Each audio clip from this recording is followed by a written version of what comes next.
ইহুদি সম্পর্কে আল্লাহ বলতেছেন ইন্নাল কাফিরিনা কানু লাকুম আদুব্বাম মুবিনা। আল্লাহ বলতেছেন দ্য হেরিটেক্স আর the eternal enemy of the universe. আল্লাহ বলতেছেন ইমানদারদের প্রকাশ্য শত্রু হলো বেঈমানেরা। তুমি তোমার শত্রুকে লালন করছো, তাহলে তোমার শত্রুর সাথেই তোমার হাসরটা হবে। কথা কি বুঝেননি আপনারা? আজকে তুমি তোমার সোসাইটি, তোমার স্ট্র্যাটেজি ঠিক রাখার জন্য তুমি কোরআন হাদিসকে আমার কথা মান্য করনি। আমি বলছি না তুমি আমার কথা মান্য করছো, অমান্য করেছো আল্লাহ এবং আল্লাহর হাবিবের পবিত্র বাণীকে। তোমাদের জন্য একটা মেসেজ আমি জানিয়ে দেই বন্ধু, যারা ছেড়ে দিবে তাদের জন্য এক ধরনের মেসেজ, আর যারা ছাড়বে না তাদের জন্য এক ধরনের মেসেজ। আল্লাহ রাব্বুল আলামিন যিনি অভিশপ্ত পোশাক পরবে না, সমাজের মানুষের বাহবা খুঁজবে না, বন্ধুদের বাহবা চাইবে না, চাইবে শুধু আল্লাহ রাসূলের সন্তুষ্টি। আল্লাহর নবী বলেছেন কাল কিয়ামতের দিন তার সামনে জান্নাতি সব অসংখ্য পোশাক তার সামনে তুলে ধরা হবে। কি করা হবে? অসংখ্য পোশাক, জান্নাতি পোশাক তুলে ধরা হবে। ও বন্ধু, যখন তুলে ধরা হবে তাকে অর্ডার করা হবে, এগুলো তোমার জন্য বরাদ্দ, এখান থেকে যেটা মন চাই তুমি নিয়ে নাও। আপনারা একটু বিরক্ত হয়ে যাচ্ছেন না? আমি একটু অল্প সময়ের মধ্যে শেষ করে দিচ্ছি। আমার আলোচনার সময় অলরেডি শেষ হয়ে গেছে। কয়টারে বাজে? 11টা। তার মানে আমি সিদ্ধান্ত আলোচনা করব 1.5 ঘন্টা, কিন্তু আলোচনার তো মাঝামাঝি ছাড়া যায় না। আমি আরেকটু আলোচনা করব, তারপর আমার বাকি কাজ সম্পূর্ণ করব। বন্ধুরে আমার, আর যারা অমান্য করবে, কোরআন হাদিসের কথাগুলো মানবে না, তাদের জন্য অপমানের পোশাক বরাদ্দ করা হবে। সবচেয়ে নোংরা অভিশপ্ত পোশাক তাকে পরিধান করানো হবে। জোরে জোরে বলেন নাউজুবিল্লাহ। ওই যে বলেছে আবু বকর এক হাতে ধরলেন, ওমরকে এক হাতে ধরলেন, জান্নাতে নিয়ে গেলেন। বন্ধু নবীজি বলছেন এমনি ভাবে জান্নাতেও যাবেন, এমনি আবু বকর প্রেমিক হয়নি, দুষ্ট হয়ে গেল। এই দিক দিয়ে আযান তো হয়ে গেছে, কিন্তু পোশাক তো নাই। নামাজ পড়তে হলে শরীয়তের আইন অনুযায়ী কিন্তু পোশাক লাগে। কথা কয় না? সতর ডাকতে হবে না? সতর ঢাকা যারা নামাজ পড়তে পারবেন। বন্ধু এবার আবু বকর কি করলেন? তিনি তো বসে নাই, গায়ের জামাটার সাথে জামাটাকে লম্বা করার জন্য বন্ধু ওনার ঘরের মধ্যে আছে বালিশের গিলাস কাবার। তিনি কি করলেন? বালিশের গিলাস গুলোকে ছেড়ে ফেললেন। ছেড়ার পরে বন্ধু তিনি খেজুর কাটাকে সুই হিসাবে ব্যবহার করলেন, খেজুর পাতাকে সুতা হিসাবে ব্যবহার করলেন। সুন্দর একটা জামা বানাইয়া সুন্দর করে তিনি রেডি করে নামাজ পড়তে গেলেন। যাইতে দেরি আবু বকরকে আমার নবী একটা ডাক দিয়ে বললেন, আবু বকর আমি থাকা অবস্থায় এত অবহেলা, আমি চলে গেলে না জানি কি হবে। বন্ধু আসলে নবী তার খবরটা জানে কি জানে না? জানার পাওয়ার আছে না নাই? তারপরেও নবী কেন বললেন? নবীর যদি কথোপকথন না হতো তাহলে আমাদের কাছে মেসেজ আসতো না। কথা বল না কেন? আল্লাহর হাবিবের সাথে যদি কথোপকথন না হতো তাহলে আমাদের কাছে হাদিস রূপে আসতো না। কথা কয় না? এবার আবু বকর বন্ধু আবু বকরকে সঙ্গে নিয়ে নবীজি নামাজ পড়ে নিলেন, দোয়া করে দিলেন। নবীজি নামাজ শেষ করে যখন পবিত্র কদম মোবারক যখন বাহিরের দিকে ছেড়ে দিলেন, বাহিরের দিকে ছেড়ে দেখে রে বন্ধু বাহিরের দিকে ছেড়ে দেখে হযরত জিবরাইল নবীর সামনে। আমার নবী একটা ডাক দিয়ে বললেন, ভাই জিবরাইল সব সময় যখন আসেন গো জান্নাতি পোশাক পরিহিত অবস্থায়, কিন্তু আজকে কেন গো আপনার শরীরে দেখা যায় খেজুর পাতার পোশাক? এবার জিবরাইল একটা ডাক দিয়ে বলল, ইয়া রাসূলুল্লাহ আপনি তাকায় দেখেন আবু বকরের পোশাক তো নাই। খেজুর কাটা এবং খেজুর পাতাকে সুই সুতা হিসেবে ব্যবহার করে জামা বানাইয়া আল্লাহর কুদরতি কদমে সেজদা দিতে চলে আসছে, কিন্তু তারপরেও নামাজ ছাড়লো না। আল্লাহ ডাক দিয়ে বলে, আসমানের সকল ফেরেশতা তোমরা শোনো, আজকে আমার আবু বকরের সম্মানার্থে সবাই খেজুর পাতার পোশাক পরো।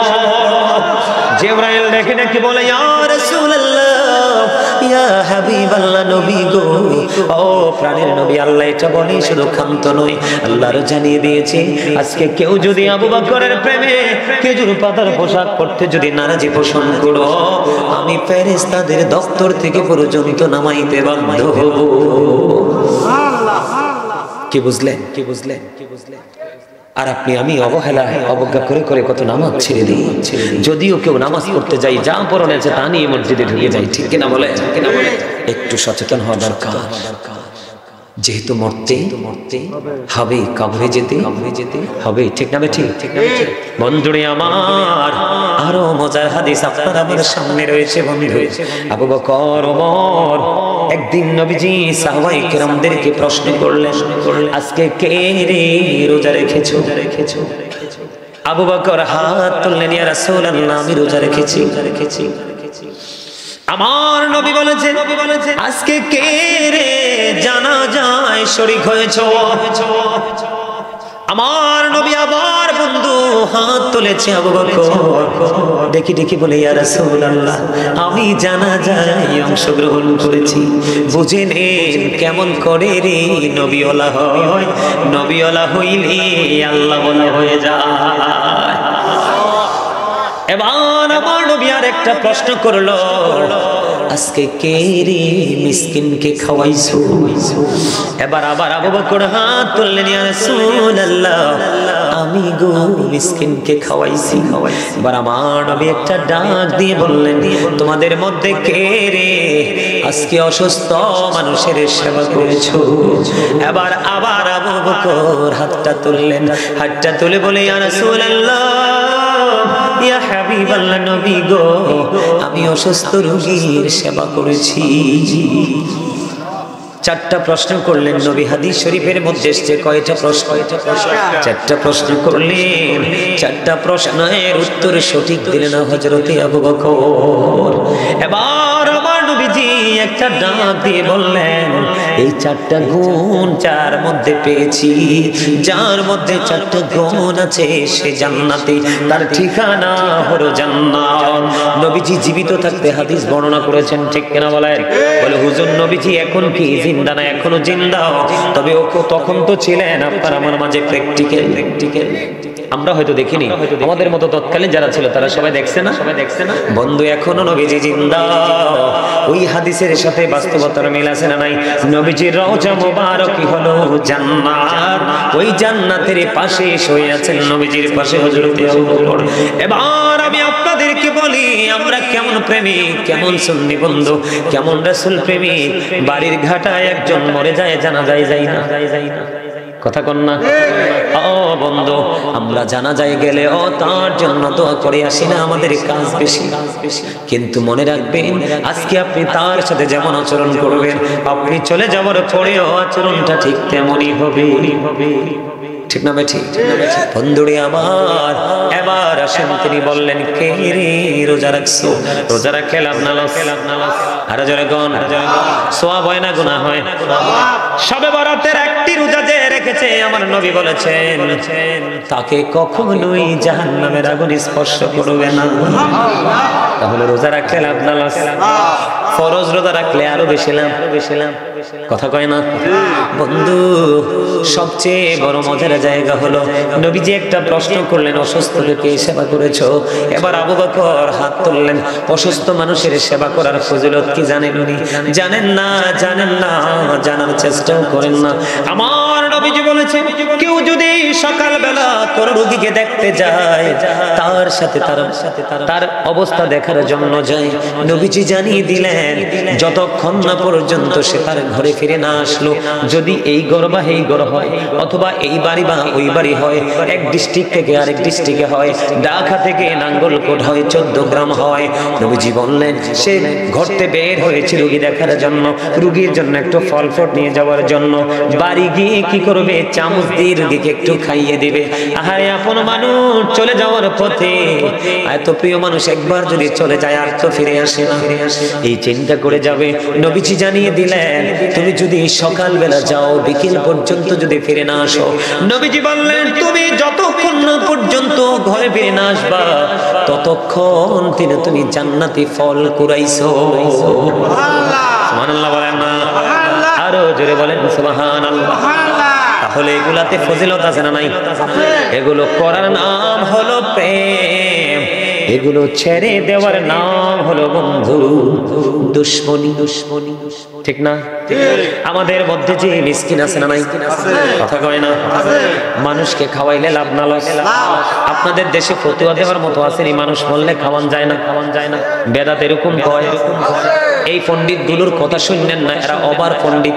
পণ্ডিত কথা কয় না। আল্লাহ রাসূল কয় আল্লাহর কাছে দুটো কাজ বেশি পছন্দ। কয়টা? একটা হলো পরিচিত হোক অপরিচিত হোক মুসলমানকে দেখলে সালাম দিয়ে দিবা, সালাম দিয়ে দিবা। দ্বিতীয়ত হলো যারে খাওয়াইবা পেটটা ভরে খাওয়াই দিও, খাওয়াই দিও। সুবহানাল্লাহ বলেন।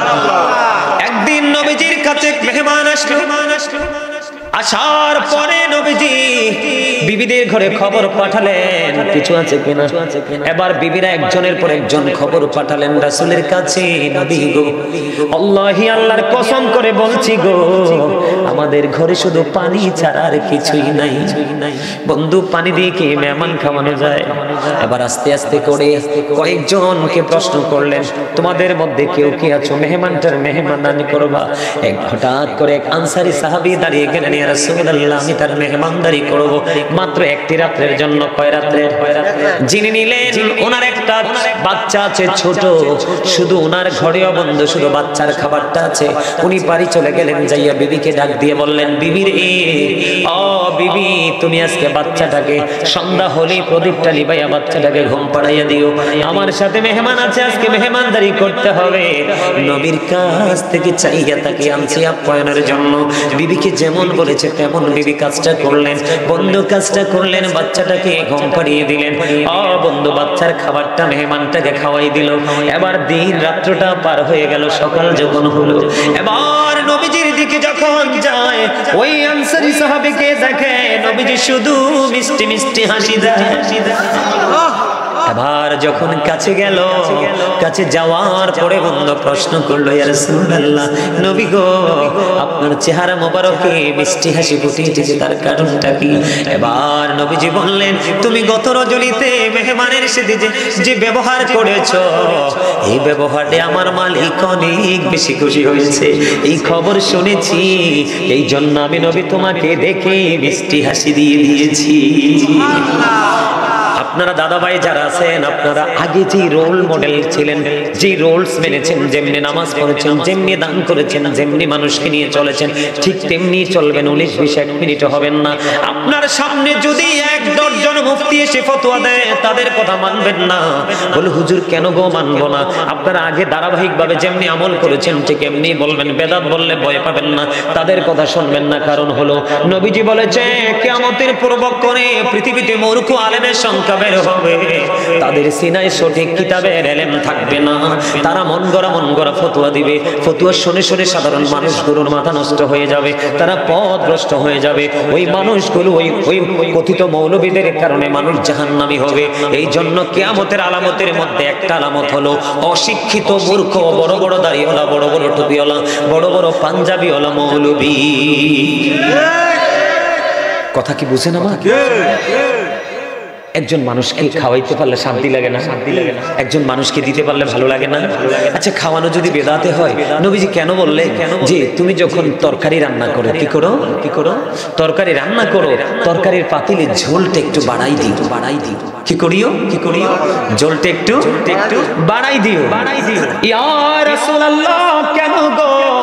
তোমার পাশের ঘর গরিব মানুষ, আনতে পারে না, খাইতে পারে না, হয়তো আজকে দুপুরে তার ঘরে ছুটকিও নাই, তরকারি নাই, তুমি দয়া করে মায়া করে একটা বাটি তার ঘরে তুমি পাঠাই দিও।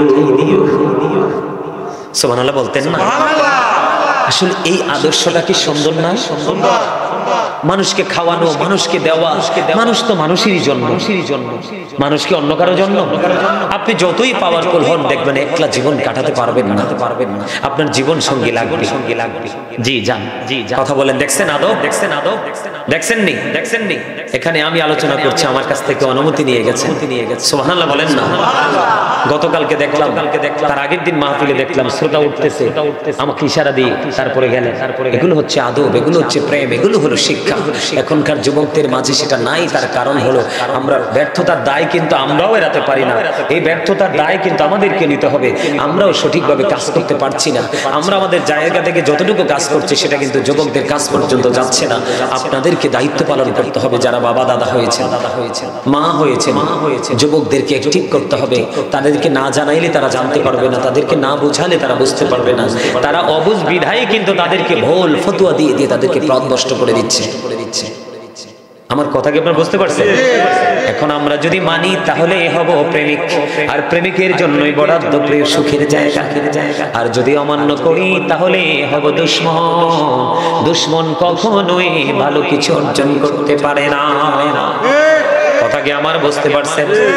দেখেন দেখেন আপনজনকে দেওয়ার ট্রেনিংটা নবীজি কেমন করে দিলেন। মা আয়েশা মনে মনে চিন্তা করলেন তিনি কিছু দিবেন। এবার নবীজি কি প্রশ্ন করলেন, নবী গো আমি কাকে আগে দিব? নবীজি জানাই দিলেন যার দরজাটা তোমার খুব কাছাকাছি সেই ঘরের মানুষকে আগে দাও। তার মানে যে তোমার খুব কাছের পুরুষই, যে তোমার খুব কাছে তুমি তাকে আগে দাও। তারপরে যিনি একটু দূরে তুমি তারে পড়ে দিও। সুবহানাল্লাহ বলবেন না? ইসলাম কত সুন্দর। নবীর প্রেম থাকলে কিন্তু সৌন্দর্য ফুটিয়ে তোলা যায়, ঠিক না? বন্ধু আমাদের মধ্যে অনেক নামাজি আছে ব্যবহার সুন্দর না, অনেক দানবীর আছে তাদের মেজাজ অনেক উগ্র, মানুষের উপর আঘাত করতে দ্বিধা করে না। কথা কন না কেন? এটা বলার কারণ হলো আমার উদ্দেশ্য হলো আজকে প্রেম নিয়ে বিভিন্ন জায়গা থেকে তত্ত্ববহুল আলোচনা করব। বন্ধুরি আমার, আমি আপনাদেরকে বলে দিতে চাই আচরণ, এটা কিন্তু আচরণের অংশ, আচরণের অধ্যায় থেকে আমি আপনাদেরকে নিয়েছি। আল্লাহর হাবিবকে হযরত আবু হুরায়রা রাদিয়াল্লাহু তাআলা আনহু থেকে হাদিস খানা বর্ণিত। আমার নবীকে একজন জনৈক ব্যক্তি দুটো প্রশ্ন করলেন। কয়টা? দুটো প্রশ্ন করলেন। একজনের দিকে ইশারা করে বললেন, ইয়া রাসূলুল্লাহ, নবী ওই মানুষটা অনেক বেশি নফল ইবাদত করে, দান সাদকা করে, কিন্তু নবী গো তার ব্যবহারটা তো সুন্দর না, তার ব্যবহারে মানুষের কলিজায় আঘাত লাগে। নবীজি সঙ্গে সঙ্গে বলে দিলেন সে জাহান্নামী। আরেকজন মহিলার দিকে ইঙ্গিত করে বললেন, ইয়া রাসূলুল্লাহ, ইয়া হাবিবাল্লাহ, নবী গো। আরেকজন মহিলার দিকে ইঙ্গিত করে বললেন, হাদিস শরীফের মধ্যে এসেছে নবীজি কি বললেন, নবী ওই মহিলাটা বেশি দান সাদকা করে না, বেশি ইবাদত বন্দেগী করতে পারে না, কিন্তু নবী গো তার ব্যবহারে তো মিষ্টি, তার আচরণ শুনলে মানুষের কলিজা ঠান্ডা হয়ে যায়। এবার নবীজির সঙ্গে সঙ্গে জানিয়ে দিলেন সেই জান্নাতি। শুধু নামাজ পড়লে চলবে না। দেখবেন আমাদের দেশে অনেক হুজুর আছে স্টেজে বসে নামাজ পড়লে শুধু জান্নাতে যাওয়া যায় না। নামাজটাকে টেকসই করতে হলে আপনার প্রাসঙ্গিক যা আছে সব সুন্দর করতে হবে। আমি ব্যবহারের কথা বলছি। দেখবেন অনেক শক্ত একটা জিনিস, অনেক স্ট্রং একটা পরিবেশ, এটাকে শান্ত করা কোনোভাবে যায় না। কিন্তু দেখবেন যখন আপনি কোমল হয়ে যাবেন, নরম হয়ে যাবে, অনেক কঠিন জিনিসটাও বন্ধ সফট হয়ে যায়। কথা কয় না?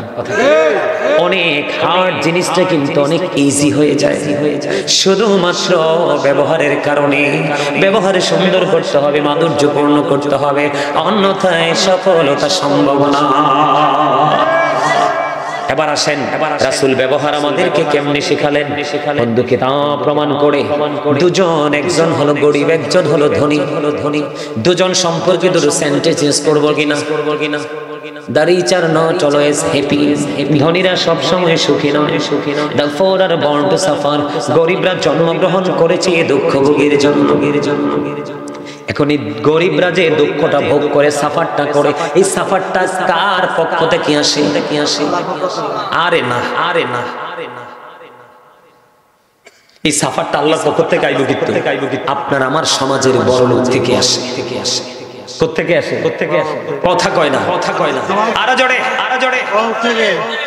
আপনি আমি যেটা দেখি এটা কার পক্ষ থেকে হয়? সমাজে দরিদ্র মানুষগুলো নির্যাতন কার পক্ষ থেকে আসে? নির্যাতিত হয় যারা ধনী তাদের থেকে না? কথা কয় না, কেউ ডাইরেক্ট কেউ ইনডাইরেক্ট। আপনারা টিভিতে দেখেন না, বড় বড় গ্রুপের মালিকরা এক গ্রুপ আরেক গ্রুপে মারে, এক গ্রুপের দল আরেক গ্রুপ রে নিয়ে বন্দি করে ঘুম করে না কিনা? বলে হুজুর হুট করে এখানে আসলেন কেন? আচরণ বিধি বোঝানোর জন্য। আমার রাসূল বলে দিলেন, ধনী মানুষ যিনি 10 তলা ভবন বানাবেন, পাশের 1 ঘন্টার প্লট হলো আরেকজন গরিবের। আল্লাহর নবী শিখাই দিয়েছে, দেখেন ইসলাম কত সুন্দর, নবীর প্রেম কত প্রেমময়, নবীর প্রেম বন্ধু কত মধু। নবীজি বললেন, তুমি 10 তলার বাড়িটা বানাইবা, বাড়িটার ড্রয়িং তুমি প্ল্যান সবকিছু পাস করে ফেলেছো, এখন তুমি বাড়ি বানাইতে হলে তুমি তোমার পাশের গরিবের সাথে একটু পরামর্শ করে নিও। সুবহানাল্লাহ কন্যা আরো জোরে কি করে নিও? তোমার পাশের গরিবকে উস্টা মেরে জায়গাটা দখল করে পুরোটা বাড়ি বানাই। তোমার পাশের যে দরিদ্র লোক তার সাথে তুমি একটা সিম্পল বৈঠক করে নিও। কেন গো নবী বৈঠক করতে হবে? কারণ তুমি একটা বাড়ি বানাবা কমপক্ষে 100 বছরের বাজেট, ঠিক না? তুমি যেভাবে প্ল্যান করেছো, প্ল্যানটা পাস করেছো, ড্রয়িংটা তুমি কমপ্লিট করেছো, এটাকেই তুমি বাস্তবায়ন করবা। 100 বছরে তুমি যেমনি করে সুবিধা নিতে থাকবা, ঠিক তেমনি ভাবে অসুবিধাটাও হবে ওই গরিবের 100 বছরের জন্য। এই জন্য নবীজি বলে দিয়েছেন, আচরণ শিখো, ব্যবহার শিখো। বন্ধু, ব্যবহারটাকে মাধুর্যপূর্ণ করো, অন্যথায় নামাজ দিয়ে, রোজা দিয়ে, দান সাদকা দিয়ে তুমি পার হতে পারবে না। নবীজি জানিয়ে দিলেন, তুমি কি করো? গরিব মানুষটার সাথে পরামর্শ করো, বলে ভাই আমি বাড়িটা এমনি বানাইতে চাই, তোমার কোনো অসুবিধা হবে কিনা? রাসূল জানাইয়া দিলেন, ওই গরিব যদি কই, বাবারে তুমি তো ধনী, যা ইচ্ছা তাই করতে পারো, কিন্তু আমার প্রস্তাব তুমি যদি এমনি করো আমার তো অসুবিধা হয়ে যাবে, এটা লাড়তে পারবো না, তুমি অনেক কোটি টাকা খরচ করে করবা। নবীজি বলছে, গরিব মানুষটা যদি আপত্তি করে রে, তুমি ড্রয়িংটা চেঞ্জ করে ফেলো, তাহলে তুমি জান্নাতি। জোরে জোরে পড়ুন সুবহানাল্লাহ। তাহলেই হবে তুমি নবীর প্রেমিক। যেমন ধরেন আপনি বাজারে গেলেন, কি করলেন? বাজারে গেলেন, আপনি প্যাকেট জাতীয় কোনো জিনিস আনলেন, ডেটটা এক্সপায়ার হয়ে গেছে। আছেন এরকম?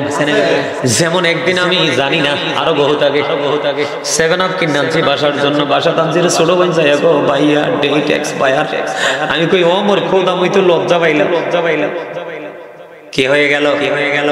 ডেট এক্সপায়ার হয়ে গেল, রিটার্ন করার জন্য চলে গেলাম। বন্ধু আমি গেলাম না, জানি বাবাকে দিয়ে পাঠাইলাম, সঙ্গে দোকানদার কি করলেন, এটা রেখে দিয়ে সরি বলে আরেকটা ইনটেক দিয়ে দিলেন, একেবারে নিও।